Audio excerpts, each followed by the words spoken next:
আজকে আপনারা জানেন প্রথম দফায় নির্বাচন ছিল। বাংলায় দু দফায় ভোট হচ্ছে।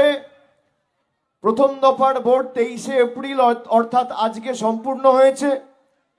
দ্বিতীয় এবং শেষ দফার ভোট আগামী 29শে এপ্রিল।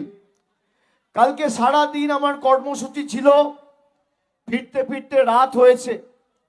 তারপর বিভিন্ন জায়গায় নির্বাচন কমিশনের অঙ্গুলি হেলনে বিভিন্নভাবে এজেন্সিদের মাতব্বরি, কেন্দ্রীয় বাহিনীর অত্যাচার, আমি রাত 3টে অবধি জেগে আমার প্রত্যেক তৃণমূল কংগ্রেসের কর্মীদের অতন্দ্র প্রহরীর মতো তারা যেমন বুথ রক্ষা করেছে, আমিও তাদের পাশে কালকে রাত্রির 3টে, সোয়া 3টে অবধি জেগে তাদের সাথে সামর্থ্য অনুযায়ী সহযোগিতা করেছি।